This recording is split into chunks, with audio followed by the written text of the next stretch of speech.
So I'm going into the neighborhood where this estate sale is, and I gotta tell y'all, this is some pretty impressive houses. So, this is looking good so far. Now I just gotta get in the gate.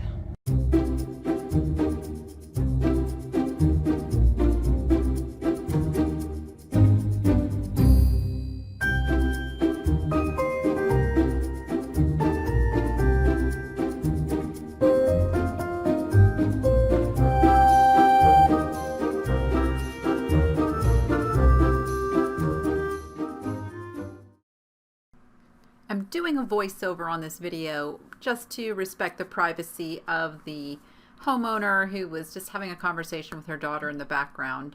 But she let me have at it in this room. Everything you see here was for sale, and I found out she'd been doing this sale for a couple of months, so I can only imagine the other really good stuff that was here, because there's still good stuff, like these Donald J. Pliner shoes. Now, she said that she donated literally boxes of these type of vintage shoes that were all in this type of condition. Kind of made my heart sink just a little bit. But there was, some new stuff, and then there was old stuff, and in between. This is a Tang horse, a Chinese Tang horse. This one is signed on the bottom. And I did go ahead and put this in my pile. These can do pretty good on eBay, even the reproductions.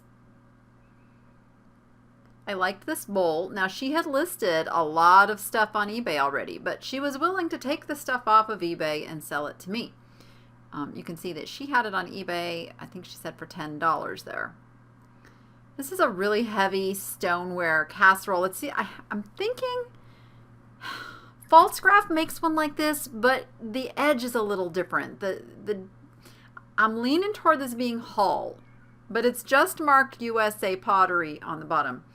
I just thought that the actual, like the white drippy, for lack of a better word, was different than the ones I've seen. This was actually a Franciscan Capistrano. That's it, Capistrano, and this is gunmetal and yellow.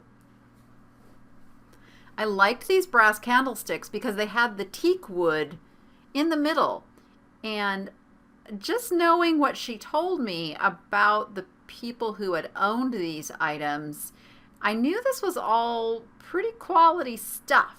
I was surprised that this said it was chrome and not aluminum. Most of these that I see are hammered aluminum. Those were chrome. This is made in Spain, as you can see there. And then, I'll get to it in a second. I didn't, with one hand, I forgot to go back and look on the bottom and see who done it on that one. And this one is made in Italy. I thought it was interesting how similar the style was between the Spain and the Italy pottery of the same era. This is another one that she has on eBay for $15. This is also made in Italy, and it's got the braided handles. It's a really nice older piece. This is just super cute, made by Clemenson's, and Clemenson's can do okay. It's not a super high seller, but just on kind of emotional appeal, it does pretty good. These teacups just were marked Japan, and so no idea who made them, just that they were marked Japan. I liked the enameling on this little carved wood box, and I was trying to get it open to look inside. I couldn't do it on camera. I ended up doing it later. I mean, it's just an empty little box, but it's a nice little box, so I did pick that up.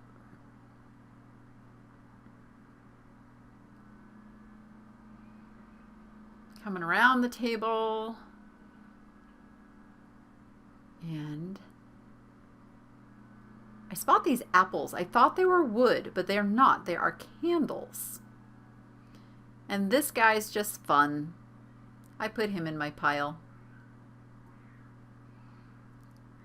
This vase has your classic mid-century green look to it. It's got, some marks and numbers on the bottom. It's nothing spectacular, but it's just kind of cool. And this is another piece of Clemenson's. You can kind of see that cutesy, cartoony theme that they use. And I love the ostrich bowl. I don't know who made it, but it's got a little raised texture on there. These mugs are Hearthside buffetware, and they are mid-century, and there are 8 of them. So those go in my pile. And you know the kitty mug goes in my pile. It's probably an otagiri, but it's not marked. This little artwork sculpture is made from seed pods, and these are made down in Mexico. And then this guy is signed on the bottom, and I couldn't quite make out what that signature was. But I did go ahead and pick him up, as well as this little guy, who is Salvo Clario, something like that. And I thought, ooh, what's in the jewelry box? Again, the one-handed thing. I know some of you say, use a GoPro, use a GoPro. And for most things, the GoPro would not be of an advantage because it's too hard to control what you're looking at with the GoPro. GoPros are meant to kind of pick up a general in front of you range. So it's a little difficult to do the thrifting and all of that with a GoPro.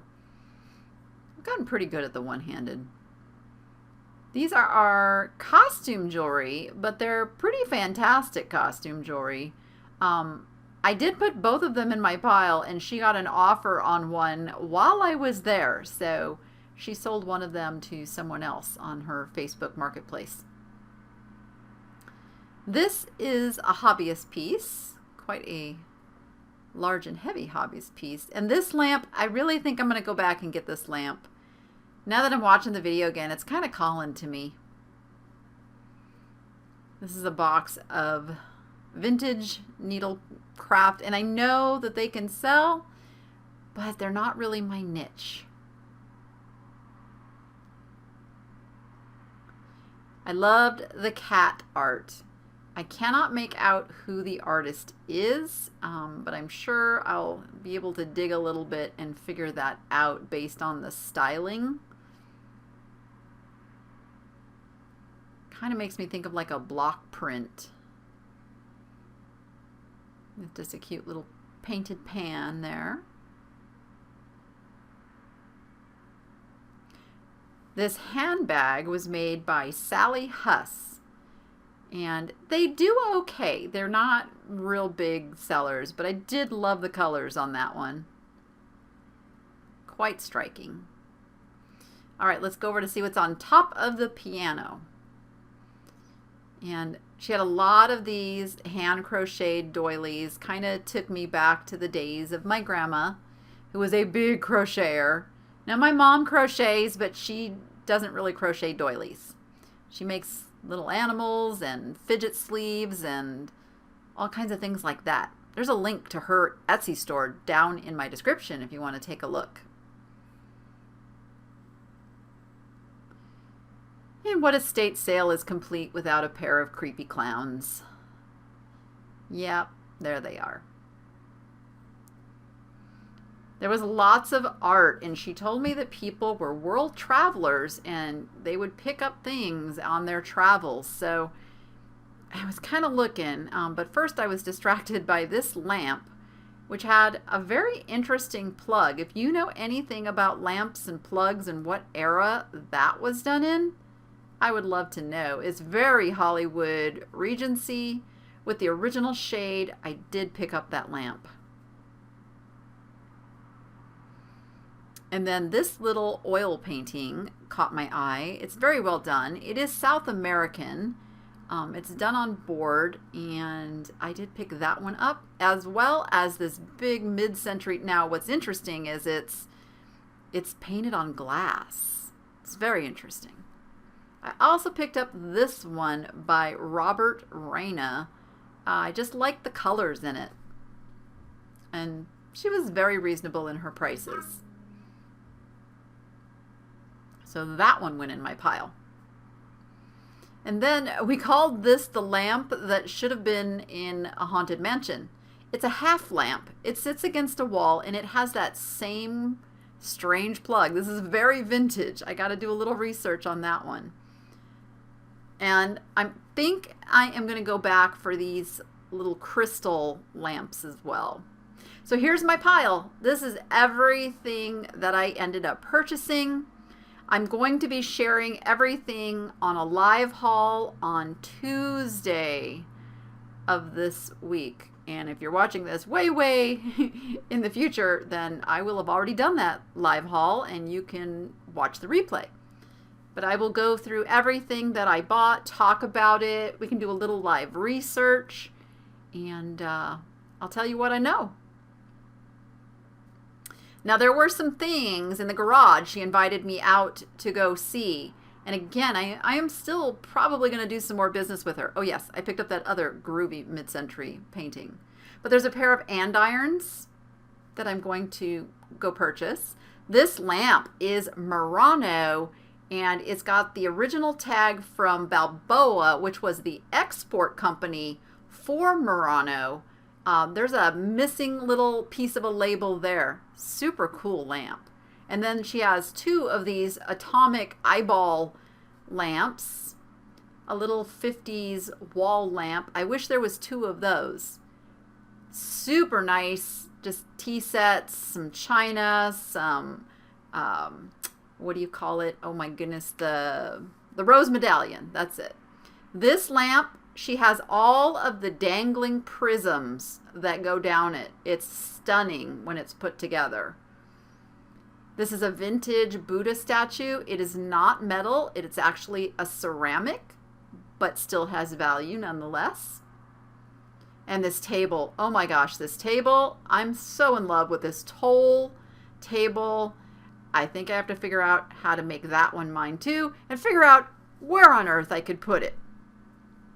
And then last but not least is this huge mid-century plaster wall plaque made by the Herald Studios Inc. Super fascinating. Wow, that was really, really fun. I haven't done something like that for a very long time. And what I really loved about it was actually getting to talk, getting to know this person, finding out the story behind the items. It was from a neighbor, an elderly neighbor she used to take care of, who passed away. And they were world travelers. They went to, obviously they loved Mediterranean, you know, Italy, Spain, and I know, don't correct me, I don't know if Spain is Mediterranean. That style. I've included some pictures at the end. Those are still things that she has in the garage that we were kind of looking through, looking up. I may go back and purchase. And also, if you saw something that I didn't end up getting, by all means, let me know. I can hook you up. She is listing and selling a lot of this on eBay, but she is local here in Las Vegas as well. So there's some furniture. Like if you really want some cool 70s furniture, she's got a dining room set and a bedroom set and tables and oh my gosh, so much cool stuff. Anyways, I'm heading home to go through all of this, and anyways, go be profitable and make it fun. And we'll see you on the next one.